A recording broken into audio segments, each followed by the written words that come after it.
Imagine it's yesterday's close.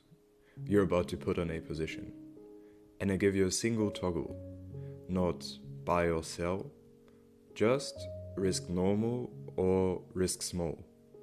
Because the only thing that really changes your survival rate is this: do you accidentally size up right before a storm? So here's our goal. In this video, we build a tiny signal that does one job. It tells you each day whether the market is calm, neutral, or stressed. And then it converts that into a simple action: trade normal, trade smaller, or somewhat in between. No machine learning, no black box, and one strict rule that prevents cheating. Now let's rewind and build it from almost nothing. If markets behaved like a clean textbook process, you could take 1 year of returns, compute the volatility, and be done. But markets don't sit still. They spend months being quiet, and then they suddenly remember they can move. So one single volatility number describes a market that almost never exists. What we actually want is a volatility estimate that updates every day and has memory. Something that cools down slowly but spikes fast. Here's the constraint I care about most. This should be a signal you could compute in real time. No sneaky future information, no classifier trained on outcomes you wouldn't have known yet. So the goal is modest: a one-pass algorithm that proceeds data left to right and outputs a daily stress level. If it works, it becomes a risk dial. In a perfect world, volatility behaves like a mood.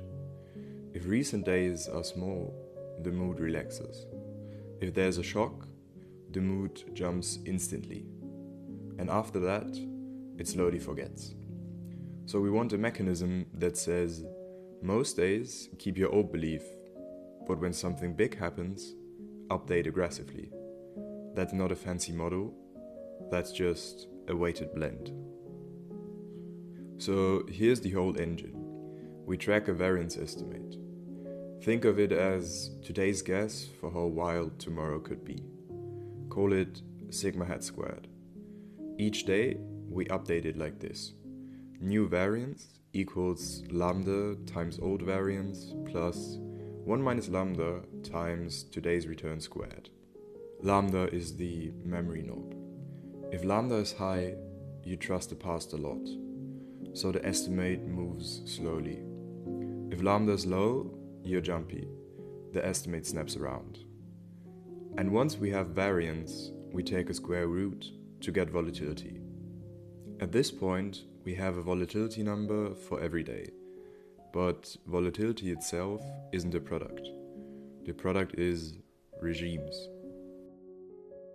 So now we need a translation.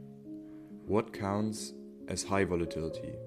You can't define it in absolute terms, because high volatility for bonds is basically low volatility for crypto. So we define it relative to itself. Take a trailing window, say 252 trading days. Within that window, compute two moving thresholds: the 20th percentile, which equals low, and the 80th percentile, which would equal high. Then the rule is simple. Below low threshold is low regime. Above the high threshold is high regime. And between them, there's neutral. The important part is subtle. Those thresholds move over time. So the definition of high adapts to the market's baseline. Now we do the part that people actually use. How do you turn regimes into something actionable? Here's the rule that decides whether your backtest is honest. No-lookahead. If you set an action for day t, you're only allowed to use information up to day t-1, because you don't know today's return until the day is over. So the clean implementation is compute regime and then chose action based on that.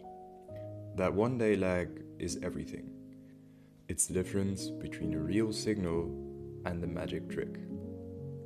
And the action itself is intentionally boring. In high volatility, you should trade smaller. In low volatility, you can trade normal or slightly larger. In neutral, somewhere in the middle. Notice what we did.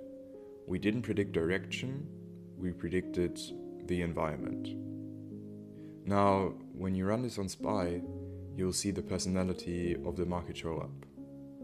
Quiet stretches where the estimate drifts down, and then moments where a single large day flips the regime. And the whole time, your position size is reacting automatically, without ever needing to guess up or down. Up to here, we built a clean mechanism. Returns to EWMA volatility, to regimes, and then to risk scaling. But we haven't answered the only question that matters. Does high volatility actually mean anything beyond things are moving? For equities, there's this common story. High volatility often comes with downside stress. But is that true for gold, for silver, for indices, or for crypto? Or is it totally asset dependent? I did some research on this, which I can't wait to share with you. Next video, we'll keep the model unchanged and test that relationship across asset classes. Same EWMA, same threshold, same no-lookahead rule. And we'll see where volatility behaves like a warning signal and where it's just noise. Because the model is simple, but markets are not. Thank you for watching.